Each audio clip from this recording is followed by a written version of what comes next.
Episode number 292, Grace Valley, a church plant case study with Matt McMorris. Let's do it. This is the definitive podcast for helping you plan, create, and execute dynamic worship experiences at your church. Useful, practical content in the areas of production, worship, communications, first impressions, and more. This is Making Sunday Happen. Well, hey guys, welcome to the podcast. I hope you survived Easter 2021. I'm hoping that you got to gather in person this year, at least a good chunk of you, even if you had a smaller number of people in your in-person gathering. I hope it was beneficial to meet with each other and see each other. And thank you for what you do. I know that this year you probably did more than years past, making sure that your in-person and your digital worship experience, your online presence was there as well. A lot of churches that we've seen over the last year, there's been a good chunk of churches that had zero online presence before COVID. And so now, you're in a place where online is here to stay. And so we're proud of you. Way to go. Way to put on Easter this year, both in person and online. Way to go, guys. All right, this week on the show, I welcome my friend Matt McMorris. Matt is a church planter and the lead pastor of Grace Valley Church in Wisconsin. And we're talking about how to lead church plants and smaller churches. So we're going to do a case study of Grace Valley, which runs about 30 members or so on a Sunday, and growing. So what does a church of 30 look like? How do they do it? What are some affordable ways that they have excellent quality worship experiences on a small budget? How are they live streaming? How do they reach people in their community? What does their Sunday look like? We're going to talk about all of that with Matt as we do a church plant case study of Grace Valley Church. That's what we're talking about today. But first, let's check the mailbag. Here we go. Well, hey guys, we started this last week where we are answering some questions that we get about ready-made media content in the mailbag. So last week we talked about countdowns, and this week we're going to talk about how to use lyric media in your worship experience. So we get a lot of questions about how do I use a song? What are the copyright issues that I need to deal with? How do I do a click track? All of that kind of stuff. So I'm going to hit on a few things to answer your questions about lyric videos for your worship experience. So we have had the honor at 1230 Media of producing literally hundreds of lyric videos for churches, for ministries, for artists, and we've done them in a few different ways. So here are a few ways to execute and enhance the performance songs and moments in your worship experiences using lyric videos, okay? Here's number one, is using click tracks. So you can build a lyric video with a click track with split audio. Okay, so you can run the click side to the band's ears and the other audio channel to the house. So what this also allows you to do is you can add instruments to that right channel. It's usually the right channel or the non-click side that you might not have in your band to make the song sound fuller and thicker in the house. So that's one advantage of using a click track. Also, when it comes to lyric videos, playing a lyric video with a click track is the most secure way to time everything perfectly. And it usually results in the best execution of that song. So if you don't have a click track, your lyrics could be off and the timing could be off on that song when you are performing it live.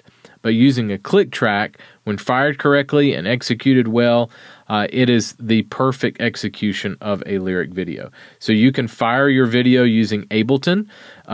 If you're familiar with that. If you're not familiar with Ableton, check out the episode that we did with Will Doggett.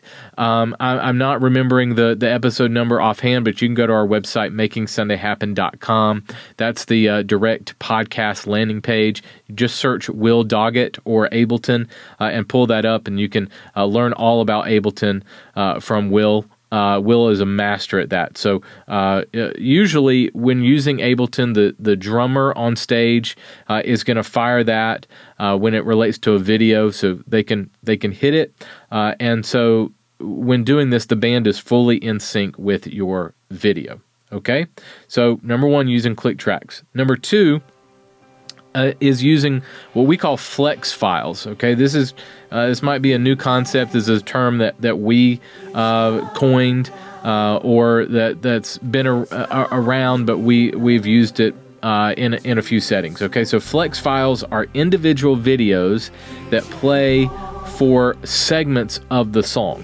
These are video files that can either have lyrics embedded in them or can be backgrounds while you lay lyrics on top of them using your presentation software like ProPresenter or Media Shout, Easy Worship. So for example, your flex file number 1 is the intro of the song. Flex file number 2 is verse 1. Flex number 3 is the chorus. Flex 4, verse 2. Flex 5, the bridge. Flex 6 is the ending.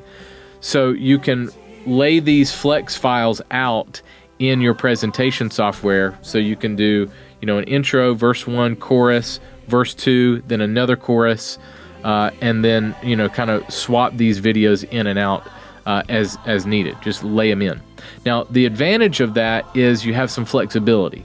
Okay, so if the band wants to turn another chorus, they're not going to be able to when using a click track. They are going to be able to when using a flex file. Okay, the disadvantage of using a flex file is the timing. You got to fire it just right so that the lyrics kind of match up, and it's kind of a guessing game in the live environment if the lyrics are gonna match, because in a flex file the lyrics are embedded in the video file usually. Okay, so you can do it where you're putting lyrics on top of it, but if you're going to do it that way, you might as well just have a background in ProPresenter and run everything in ProPresenter. With a flex file, I'm more talking about an enhanced video file. This is a motion graphics elements or fonts and treatments that you cannot do in ProPresenter, that sort of thing. Okay, so that's kind of the pros and cons of using a flex file. I'm going to highly suggest that if you can use a click track, use a click track. Okay. All right. The third way that you can do a lyric video is using soft roll footage. Okay. So soft roll footage is footage that does not have to be timed to a click track to match for timing. It's just footage. Okay. So for example, say your pastor talked about a missionary couple in his message that are serving the Lord in a third world country. Well, your band, maybe toward the end of your service, your band could sing a song that relates to, missions around the world, global missions, and you can play B-roll footage of that couple that the pastor talked about during the song and put lyrics on top of it in ProPresenter. Okay, basically use it as a background if you want to. Okay, so the rolling soft footage is a great way to enhance a performance piece. So it's not just a worship background. Now you're adding a visual element with actual footage. Okay, so again, you can run lyrics on top of it. You can even come in and out of camera shots. I've done this before, where let's say you use cameras and you're directing. You can run camera shots for the intro in verse 1, and in the chorus, instead of going to another camera shot, you roll footage. You roll soft roll footage, and you go to that. Okay, and then after the chorus, you come back to camera shots. So you can interchange that live as you see fit. Okay, so that's just another way that you can run a lyric video. The fourth way and the simplest way to run a lyric video is just to play it as a video. Okay, so we've produced a lot of lyric videos for kids ministries specifically, some using hand motions as well. So these are great to use in your environments where kids or students can watch a video to a song and even interact with it with hand motions or whatnot. Okay. All right. So those are just a few ways that you can use lyric videos in your worship experience. You can check out our library of ready-made media content. We have a full library of lyric videos on our website, 1230.media. That's 1230.media on your browser. Just click on the ready-made tab there on our homepage or any page and choose lyric videos or lyric media under the ready-made tab. And you can check out our library. Our lyric videos are like $12 each, so super affordable for you. Or you can save with our Go Unlimited subscription and get everything in the library, download it as much as you want, if that would save you some money. So that's at 1230.media. Or if you need lyric videos custom made for your church or your ministry, we can help with that too. So feel free to reach out to us. You can go to the same website, 1230.media, click on custom media there in the middle, and see a sample library of lyric videos that we've done, and even order one if we can make one from scratch for you. And we can make them in any way that I mentioned. So click track or flex files or with a performance track that you're going to do live. However you need to do it, we can make it for you. Now, I want to give you some practical information. I want to tell you that we can help if you need help with that, with a pre-done video or with a custom piece. But I want to give you some practical content on if you're doing these live, how do I do them live? So that's my heart and intention here. Okay, so 1230.media is our website if we can help you out in any way. All right, so more to come on the podcast this week. A church plant case study with Matt McMorris. My friend Matt is coming up right after this. Hey guys, I wanted to let you know about Be Church Conference coming April 29th and 30th in Greensboro, North Carolina. This is a great conference for pastors, worship pastors, and church leaders. Speakers include my friend Pastor Tony Valdez, Dr. Gary Chapman, Pastor Shannon Odell, Ronnie Phillips Jr. from Abba's House, and others. Worship from the great Rita Springer, and more. Tickets are super affordable. I'm talking like $20 a person, so super affordable. This is an in-person event, so if you're ready to jump back into conferences, this one is a great one to come to. You can get tickets and more information at bchurchconference.com. That's bchurchconference.com. Hey guys, today I welcome my friend Matt McMorris. Matt is the lead pastor of Grace Valley Church in Lodi, Wisconsin. Did I say it right? You said it right. Yes. And he's the editor-in-chief of the Everyday Christian Network. My buddy, my pal, my amigo. Matt, what's up, man? Not a whole lot. Well, I was going to say not a whole lot because that's what you say, but I mean, it's crazy busy, but it's good stuff. You know, you don't know whether to say either one, like not much or crazy busy. Like that's like when you're having like a bad day and somebody says, "How you doing?" You're like, "Oh, doing great." Like, I just totally lied to your face. Right. Yeah. Right. Exactly. Awesome, man. Well, I'm pumped to have you. We've gotten to know each other over the last couple of years and hanging out through media content and we've never met face to face. We've never met face. Never met face to face. Well, you live I'm not going to Wisconsin. I live where crazy people live, up in the north where it snows all the time. Come on. I know. Well, I have zero besides you. Have zero reason to go to Wisconsin. Yeah, no, I hear you. I actually was kind of like, okay, Lord, I'm willing to be a pastor. Put me wherever you want me. And then he led me to Wisconsin. I was like, really? Like what did I do to deserve that? But apparently this is where he wants me. You know, I know you talk to people in Hawaii, suffering for Jesus and all right. That. You are really suffering. I just pray they have all kind of church problems. If you're going to have good weather, you got to at least have bad people. I got great people, so that helps. Hey, there you go. That's good. Good swap. All right, so let's jump in. Tell me about your role at your church. You're a church planner, and you've started the Everyday Christian Network. So, kind of tell me about both.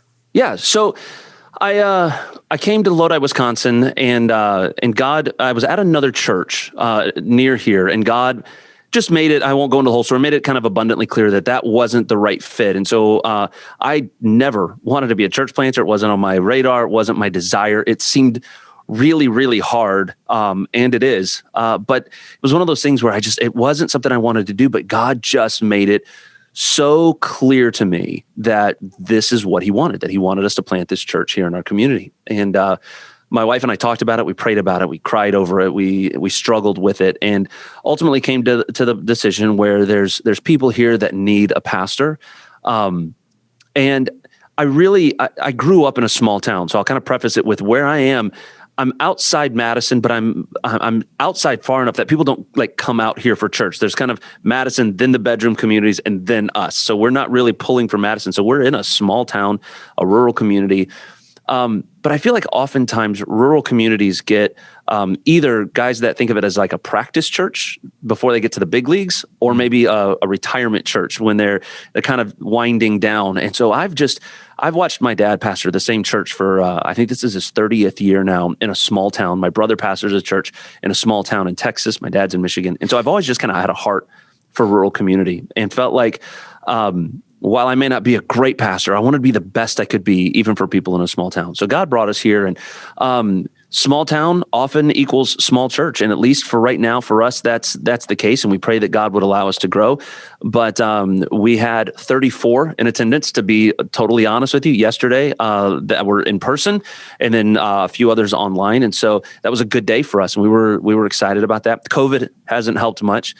But that as I was starting this church, there's kind of two ways you can go about doing this. You can either kind of get support through a network or through fundraising or something, or you can get a job. And because of, again, without going into the long story, because of our circumstances, it was better for me at the time just to kind of get a job. And so working a full-time job and realize that there's so many wonderful people that just don't have a lot of great resources for Christian content. There might be large books or sermons and things of that nature, but I really started to feel like the people that I pastor and the people that I'm working alongside at work really just needed some nuggets of truth, and ultimately what I kind of refer to as encouragement for their faith journey, as they're just kind of walking with the Lord. Some of them not ready maybe to come to church, others that are going to church somewhere else, but wanted to just kind of create content to help people. And I began to look around, where could I send people to just kind of have some of that spiritual growth in their life? And there are some tremendous blogs and podcasts and things out there. But most of the time they're niched way down, which is wonderful if you need that specific thing. But I was looking for something a little more generic. And God, again, just kind of spoke to me, to my heart, and was like, I want you to start something. And I kind of argued because I'm already busy working a full-time job, pastoring a church. I was like, I don't want to do this too, but I love doing it. And God led us to start the Everyday Christian Network because I was looking for something for the everyday Christian, just the average person who's a police officer, a nurse, a plumber, an electrician, just that stay-at-home mom, anybody that's just trying to live for the Lord on a regular basis and finding content that's easily digestible, encouraging. So like a theologian's going to go to the Everyday Christian Network. He's going to look at our stuff and go, this is really simple. And I would say, yes, you're right. Like that's the goal, is we're trying to be an encouragement to people. So everydaychristiannetwork.com is kind of the hub for it, but we're fairly new. We're getting podcasts going, talking to you guys about working on some projects for video and getting some of that going where we really can create some content to help encourage people in their walk with the Lord. That's awesome, man. I'm really proud of what you're doing and just a big fan.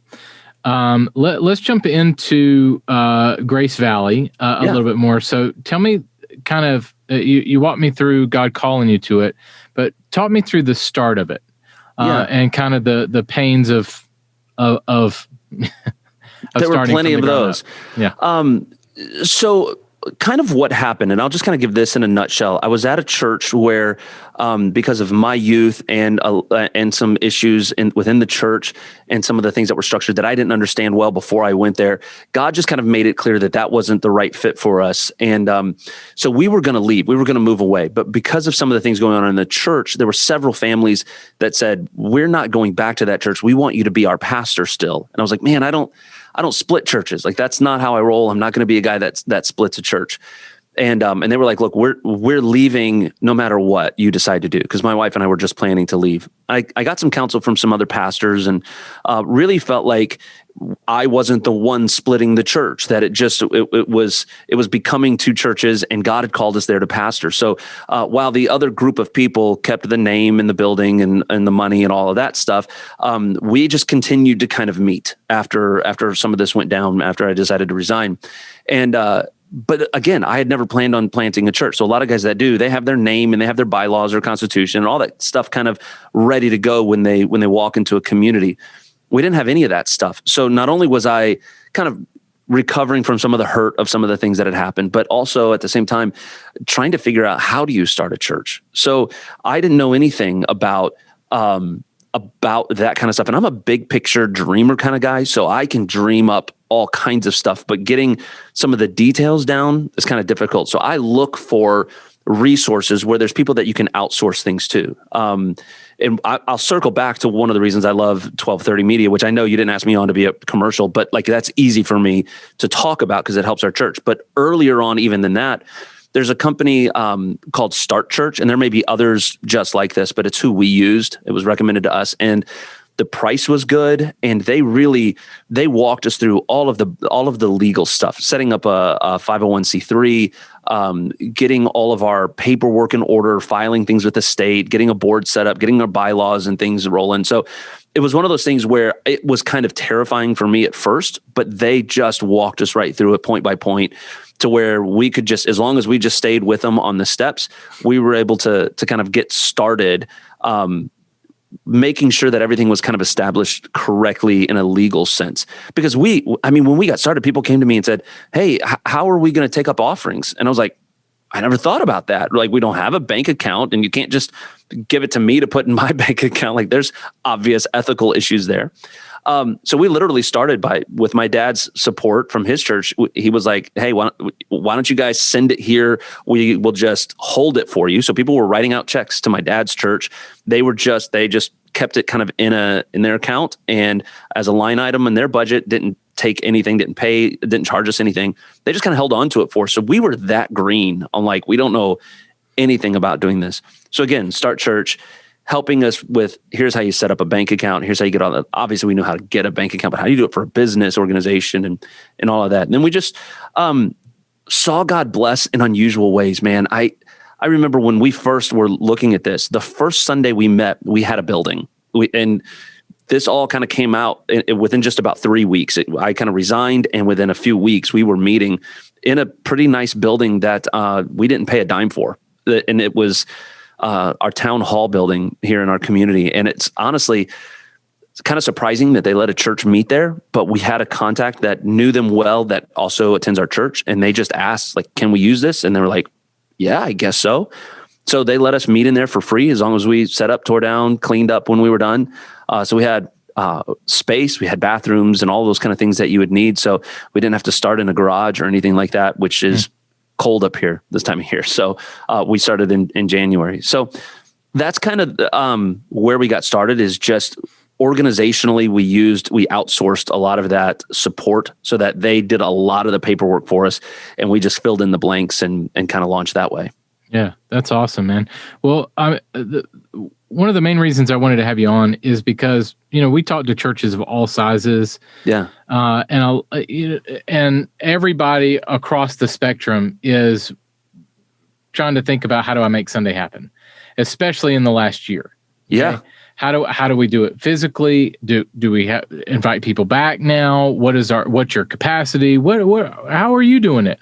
What are we doing online? Like, all of those questions have happened in the last year, no matter your church size. Right. And so one reason why I wanted to have you on is because I wanted to show people that a church of 30, 40 people can still make it happen on Sunday. And so I wanted to kind of do a case study of, what does that look like for you? Yeah. And I appreciate how open you are about numbers and things like that, because, why don't I let you speak to that? And we've both served on staff at larger churches. Right. Walk that out. I worked on the staff of, I believe at the time, at least, I think it was the largest Baptist church west of the Mississippi. Several thousand people at the church, and I was on their staff for a while, and I grew up in a small church. So I've kind of run the gamut on church sizes. And I'll tell you this much, no matter where you're at, you always wish you had more. You always wish you could do more. And there's always kind of that, which I think can be healthy, a healthy dissatisfaction with the status quo, right? It's like, man, I want to serve God better. We want to have more resources and those kind of things. But when you're small, I think in particular, it's very easy to compare. And I struggled with it too. I wanted to have the big show. I wanted to have the big production. But there were times where we literally couldn't access our building. So I told you it was a town hall. So if they had voting going on, they had to close it down. They would set up on the weekend, close it down on Sunday because no one was allowed to go in on a weekend where there was voting on Monday or Tuesday. So we'd be out. We'd have to find another place to meet. So there's a local bank that has a conference room, a large conference room upstairs. They let us use that space. We met in our backyard several times, just at my house when the weather was nice in the summer. We did that for about 2 months during COVID. We just set up some tents to keep people in a shaded area and just made it work. We didn't have a sound system. We did some live stream even from that because we had kind of the equipment to be able to live stream at that point. So for me, it just came down to this reality of my main priority is to shepherd people. It's not to put on a production. And if I remember that I'm supposed to love and shepherd and care for these people, then God will give me the tools and the resources to be able to do that.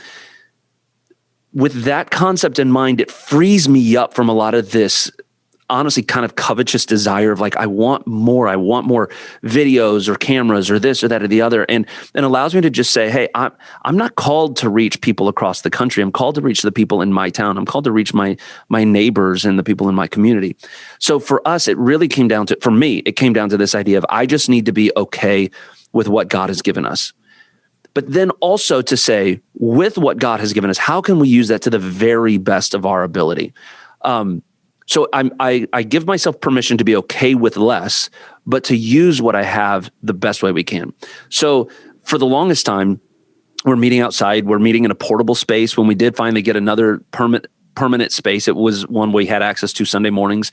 And we didn't have to move if they were voting or something. We paid a little bit for rent in that space, but we had a trailer that we would unload everything and load it back up on Sundays. And that's tough, but we invested in the best equipment we could afford, things that made sense for us. Sound system. We didn't use TVs. We used projectors and screens at the time because of the fact that the portability of them. It was easier than setting up TVs every time. And so we got some things we could do, but then when you get some of that, there's always this desire, well, now I kind of want more. And I want slides that have motion to them, and I want to show videos and these kind of things. And so we just started always kind of saying, with the finances that we have, with the talent that we have, the people that we have, what can we do to improve? That's where I don't even know where I initially found out about 1230 Media, but I looked at your website and I was blown away at the quality and the variety of the stuff that you had for the price that you had. So for our church, the custom package, number one, it's not expensive, but it is for us. And we knew that. So I was like, I don't need to kind of have all this custom stuff, but it's incredible to have. And I've done some things custom with you guys, and that's been amazing. But on a regular recurring basis, I was like, okay, I can't afford custom. So I started looking at in particular, your sermons in a box. And those have been so great for me because God will put a sermon series or something on my heart. And maybe this is a little backwards, but I kind of, what does God want me to preach? And then I go and I try to find a sermon in a box that kind of fits what I'm looking at. So I might change my series title to fit what you guys called it. But the notes that you even put in, you guys usually give like a portion of scripture and a brief one paragraph of a sermon idea. Sometimes I use those. A lot of times I don't. I'm just kind of taking the graphics and making it work for what we're trying to accomplish. So for us, it came down to just this idea of we want to be as effective as we can in communication. So I've tried to invest a lot of resources into our sound, our music. I was the only guy doing music literally until 2 months ago. And I finally have one other guy that can sing and play guitar. But again, you use what you have and you be okay with that. We finally have a couple of TVs on our stage that are permanently mounted in our permanent location now that we're renting. And so being able to show videos and graphics and those kind of things were super important. So we signed up for the monthly subscription where we can access all of that stuff unlimited and be able to use it. And it takes our services to a level of professionalism that I just don't have time to do otherwise. Working a full-time job, having a family, wife, 3 kids, all of that stuff. I've got some video experience, I can't do motion graphics and that kind of stuff, but trying to create sermon bumpers and all of that it was not going to happen on my schedule. So we're able to do a lot more by using the resources like that. And it's been a game changer for us. So walk me through a Sunday. What's a normal kind of service flow for you? For us, we're very simple. And again, it's on purpose. Because I would rather do something simple very well than try to be like Life Church and have some big wazoo screen behind me and a big band and all that. Like if we don't have it, we don't try to fake it. Right. We do use Loop Community's tracks, their Prime app, which if anybody's a musician, you understand that stuff. We use that so that as we grow, we can use that less and less. I found for me when I was leading worship, when you're in a small church, people are already hesitant to sing because everybody can hear them. So if it's just me up there with a guitar, nobody sang. But by adding the tracks, I got a little bit more out of them by filling the room. Now that we've got our electric guitar player and I play acoustic, we're pulling the acoustic and the electric out. We're praying for drummer, bass player, and all that stuff. But until then, we're using that. So we get that set up. We're using Sling Studio right now, which has its strengths and weaknesses for live stream. We're looking at some other options to kind of do some different things in the future with that. So we'll start off with in the morning before church, we'll come in, warm up, make sure everything sound wise is set up and ready to go. It's probably like most people typically would do. And then we'll start off with doing our song service, and we'll do, I love a longer song service, but again, in our context with only a handful of people, doing a long worship set starts to get awkward and uncomfortable for people. So we usually do a couple of songs. And again, using those tracks and things to accomplish that. And then what works best for me, because I've got in-ear monitors on and I've got microphones set up and whatnot. When that's done, one of the reasons I love using you guys is we've got a sermon bumper that gives me 60 to 90 seconds to kind of reset. So I can get some stuff off the stage. I can pull the ears out. I can get my Bible and my notes and those kind of things set up and ready to go. So we'll play a sermon bumper, and then I'll get into the sermon, which you guys already have. You've got the ready-made graphics because it comes with, not only does it have the video, but I'll take your stills and put my content right over them. Sometimes I'll take your PSD files and tweak them to kind of get what I need out of them. So I love the versatility of that. So then I'll preach the sermon, and then afterwards we'll have our announcements, and then we usually dismiss after that. So it's an hour and 15 minutes usually at the top into that, and then people hang around and chat and fellowship for 30, 45 minutes sometimes, and until I get hungry enough to say, please leave so I can go home. Do you guys have a kids ministry, student ministry? What does that look like? We don't have a student ministry yet. It's something that we want to do, and it's something that right now I'm going to have to take on. So that's one of the reasons I've delayed on it. Right. It's an added piece of my schedule that we'll keep it simple, but if we can't do it well, I'd rather not do it at all. I've seen some people, even with their music is an obvious one. They want a full group up on the platform. So they'll get people that can't sing or can't really play, and they'll get them up there so it looks good. And then you listen to it and you're like, this is not helping you. It's better to have one person that can really do it well than 5 people that are doing it mediocre.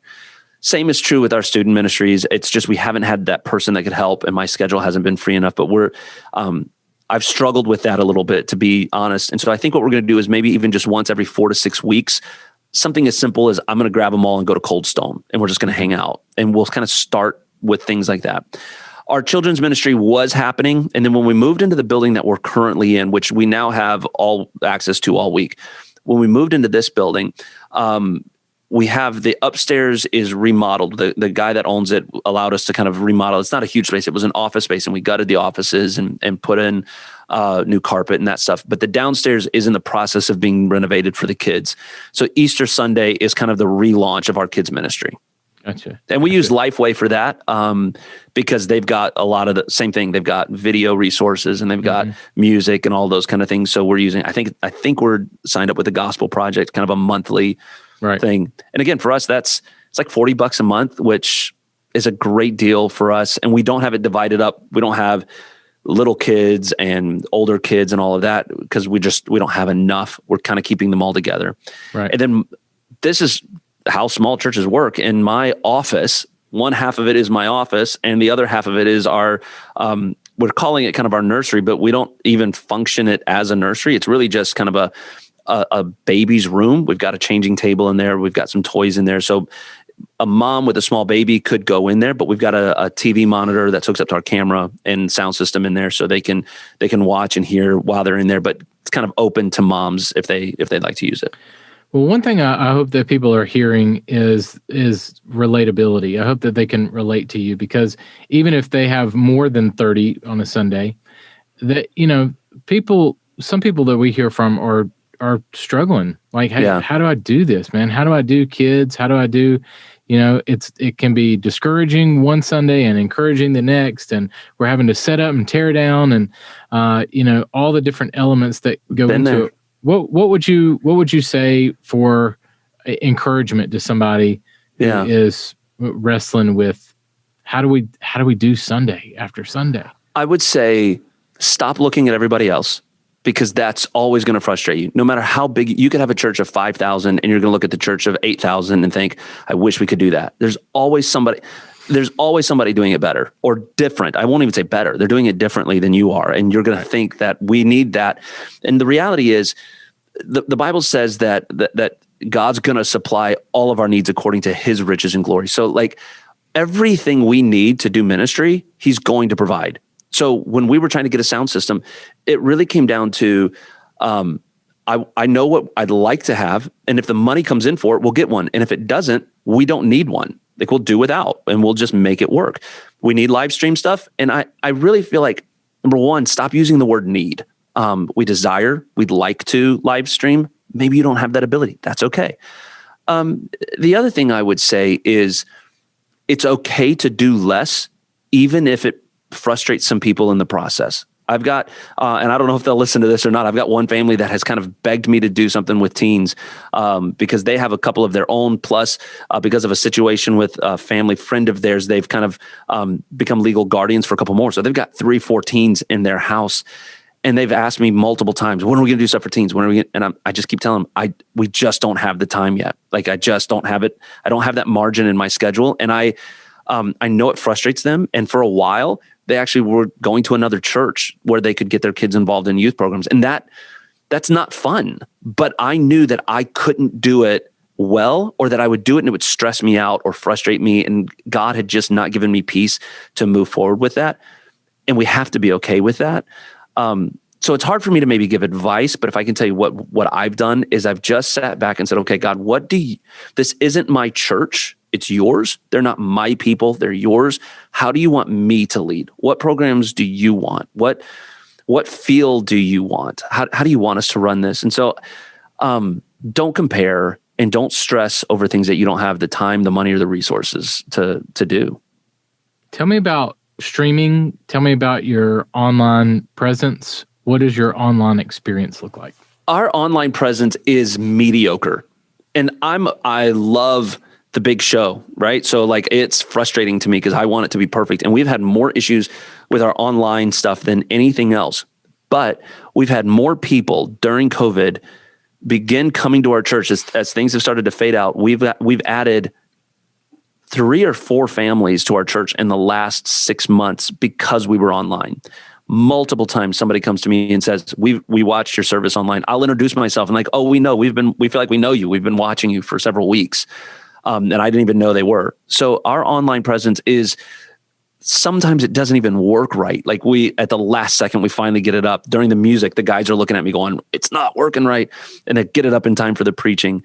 What are you using? And where are you? And what platforms have you chosen to be on? And that sort of thing? We're using Sling Studio, which is kind of a wireless system. And we did that on purpose initially because of the portability. We never really knew where we were going to be or what we would need. And because we couldn't set up a permanent location and the way the building we were using was set up, I didn't want cables running everywhere. So having that wireless capability was ideal for us at the time.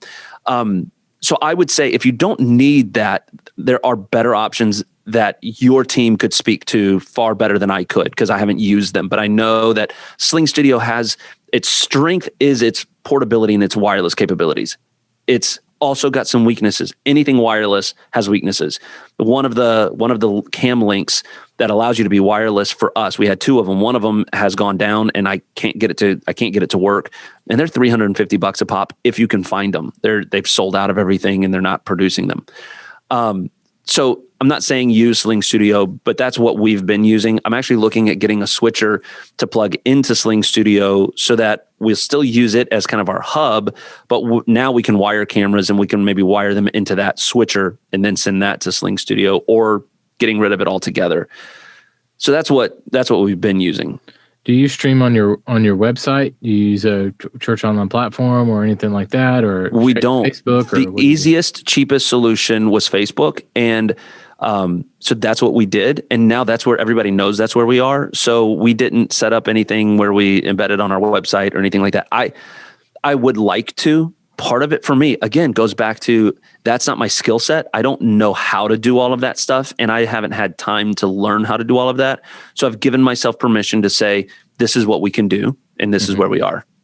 And I want people to hear that. And this is one thing that I really said, especially at the beginning of COVID, is start with what you have. If all you can do and do well is Facebook Live, do it. Like, the message deserves to be out there. Be there with whatever capacity you can be there. Yeah. So do the best you can with what you have. Right. That's what we've done the whole time. Tell me about social media presence. What does that look like? Social media presence is weak for us. Just honestly, again, it's one of those things that I have to own until I need somebody to pass that off to, and don't have that person yet. So it's our live is on there, and then I try to get a couple of posts a week up on there, but it's not something I'm proud of. Don't go look us up online and check our Facebook page out for resources or tips or ideas on how to run that. I owned a marketing company for a while. I know what we need to be doing. It's literally just, this is how much time I have. And that's just not been a place I've been able to invest a lot of it. How do you still, and we've gone over some of this, but I'm going to ask you anyway, how do you still produce a high quality worship experience and reach your people on a small budget? Maybe what are some other resources that you use, or how does it seem high quality with the resources that you do have?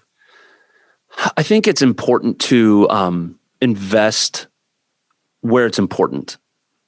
I would love to get I get a small stipend basically from our church. I'd love for that to be more. And technically it could be, but I'd have to cut other things. And so for me right now, I value that experience enough to say I'll take less pay because I want to invest where we can. In a small church too, it's a constant casting of vision, where when we moved into this building, it took several $1,000s to renovate a building, and we're renting this building. So we wanted to spend as little as possible, but get as much value out of it. So volunteer labor, telling people what it could be and what could happen. And when we first moved in, it was half the size of, I'm sitting in here right now. So it was half the size of what I'm in. And we had to knock out these offices that are in front of where I'm sitting right now. But getting people to come in and knock out those walls, and instead of paying somebody, it was super important for us. But we took the time to invest in a good enough backdrop, something that looks nice. Could have done something much nicer. Could have put in some kind of stretch material or some cool light show stuff or something. But we did what we could afford, but we made it as nice as we could. We bought decent lights, decent sound equipment, good enough to work for what we need to do. But then investing in the graphics, like 1230, having those videos to show. It seems so simple, like, we don't need to show a video before I preach. It just kind of brings people to that place where they're sitting down, they're refocusing their mind and their heart, and it helps. So to me, we value that. So we're not spending, we're investing. And I think that mindset that I heard from somebody back when we were starting was helpful for me to just go, okay, sometimes I feel like we're spending money, but really we're investing money. So creating an experience is going to cost some, and just being wise about what you're spending it on. We don't have, is it Pro Presenter? Is that the expensive Wazoo first of all, I don't have anybody that could run that thing. So we don't use ProPresenter. I think it's great. I would love to have ProPresenter. If anybody wants to donate that to me, you're welcome to. But we have a less expensive package software that we use. I think it's I forget what it is. It's Worship Extreme, I think, is the one. It's like $15 a month that we pay for that. We have an accountant that does our finances, and we use an Excel spreadsheet. We're not even paying for some wazoo accounting software yet. Now, when we grow, we'll need to, but for now, this is working. And so we'll cut budgets where we can. We'll trim them where we can because we won't invest. But at the same time, we just bought DI boxes and XLR cables and a keyboard stand because somebody donated a keyboard, and the stuff that we needed for our electric guitar guy, and a couple of in-ear monitor systems, because we value that music. And when we added to our team, we said, okay, let's take some of our budget and shift it over here and invest in this because this is now valuable for our church. Right. How did COVID affect you guys? What was the impact of last year? We grew. I don't know how to explain that other than the work of God. We were still, I think, the first couple of years of starting, we were still kind of figuring out what we were as a church. Because remember, I didn't have this big, long plan. I didn't spend a couple of years planning to plant a church. It was, okay, we're here. Like, we already have people. We got to start. So the first couple of years we were doing it, we were figuring out who we were. Right before COVID hit, we were getting ready to move into this building. And I felt like, and I told my wife this, I said, I feel like we're starting to kind of hit our stride, and then COVID hits. But we got really serious about being online and being present online through our live services. And the other thing for us, my wife and I talked about this when all of this started to go down, when we started this church. I said, I want to be almost obnoxiously authentic. Like, I want people that work with me when they show up at church and they hear me preach, that I sound like the same guy that's at work. That there's no like, oh, he's like, now he's preacher, and when he's at work, he's just Matt. Incredible amounts of authenticity. And so we reflected that in our online presence. During COVID, I did spend more time on our social media pages, and I tried some of the kind of cookie cutter posts and stuff, and they just didn't do anything for us. So I would get on and do lives. To this day, one of my best posts is if I'm here on a Saturday, working on music or something for Sunday, I'll just take my phone and set it up and turn it on live and just say, hey, we're just here practicing if you want to hang out with us. And people just tune in and they're commenting and putting hearts and likes and all that stuff on there. So being authentic and all that during COVID. But I don't know if I should say this here, but I also remained very non-political during all of it. I have pretty strong political beliefs, but if you ask the people in my community what they are, they might be able to tell you because of what they assume I believe because of my church, but they would not tell you, oh, I know he believes this because he says it all the time. People in my church, I don't get up and talk about Republicans or Democrats or masks or not masks. We had our policies, which were, if you'd like to attend, we would recommend a mask, but you don't have to, and most people don't. And we have online. If you're uncomfortable being here, we understand. We respect that. So we're going to make this option available for you as well. So I just remained authentic, stayed out of the politics of it, didn't stir up trouble or fights, and it resonated with people. And I preach the same, whether it's 5 people or 500, and I just pour out my heart every Sunday, and we're seeing growth because I think people just see a desire for God to do something in this place. Yeah, that's awesome. Well, man, any final words to other church planners, other guys in the trenches? Don't quit. In my head, I've quit 15 times, and it would never have been the right thing to do. It's hard. I had guys tell me it's the hardest thing you'll ever do. And I thought, I've done some pretty hard stuff. I've been through some pretty hard things. There's no way that this will be the hardest thing. It's the hardest thing I've ever done. But the rewards on the other side of it are so incredible. And the other thing I would say is lower your expectations in the sense of let God grow the church numerically. You focus on growing yourself and discipling your people. If the church grows, great. If not, that's just more time to invest in the people you do have. And don't begrudge that, because someday if it does grow to 100, 200, 500, 1,000, you're going to have less time to invest in Bob and Sally and Jill and Joe, and you're going to miss that. Right. So it's kind of like raising a child, right? Invest in them and enjoy the phase they're in right now. Yeah, good. Well, man, thank you so much. I appreciate the time, and I love the spectrum. I love being able to talk to people that are over here and over here and over here. Yeah. And no matter where we are in that spectrum, we're all trying to love God, love people, make Sunday happen, take our worship experiences beyond Sunday, connect with people. And really, it comes down to that. It's all about the people that God's bringing in front of us, and to be faithful with that. So, man, thank you for what you're doing. And tell us about how we can reach you and how we can stay connected with you. Tell me about how we can listen to your podcast and the network. Christian Conversations is a podcast that I started about a month and a half ago. And the idea is really just have conversations with regular Christians all over the world, just whether they have an incredible story or they have an expertise in something. As of the time we're recording this, your podcast that we recorded together is coming out tomorrow on being a Christian and an entrepreneur, and what that looks like, and some of those aspects as a Christian businessman. So that's hitting tomorrow. So Christian Conversations is available, iTunes and Google and all that kind of stuff. But the Everyday Christian Network is really it's a conglomerate of several people that I have the privilege of leading, that's putting out written content, and you can find us on Facebook. We actually, I think, are on TikTok right now. I've got another guy that's helping with that. TikTok's not been my scene thus far, but I'm probably going to have to dip my toes in there at some point. So we're expanding that. And honestly, if anybody loves to create content, let us know if you're interested in being a part of what we're doing. It's not a tight-knit group in the sense of we don't let anybody else in. We'd love to have you, especially if you love to do YouTube type videos or video content of any kind. We'd love to see your work and maybe help kind of share that for you and with you.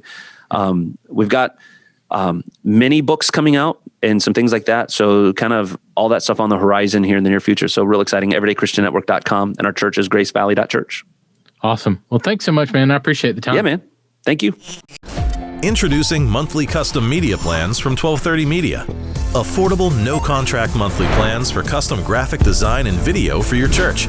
Custom sermon series designs, announcement graphics, social media graphics, sermon bumpers and trailers, promotional videos, countdowns, church announcement videos, and more.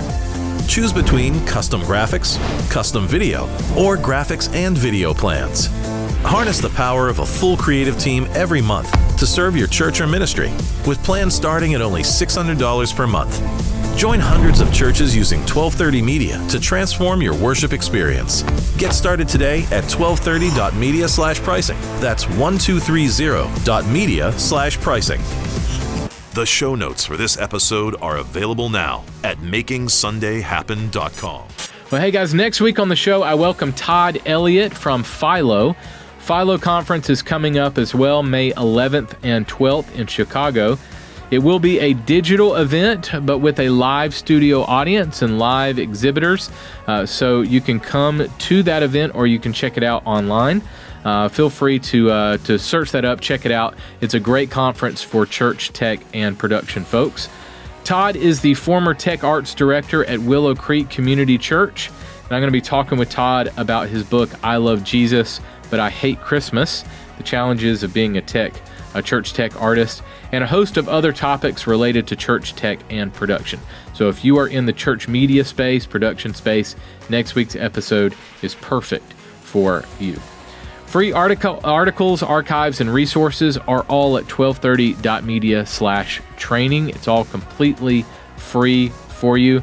We can give away our content on the blog and podcast because of our gracious sponsors. So if you're interested in sponsoring our podcast, feel free to email me, carl@1230.media, or you can reach out to our team. You can call us 910-849-1230.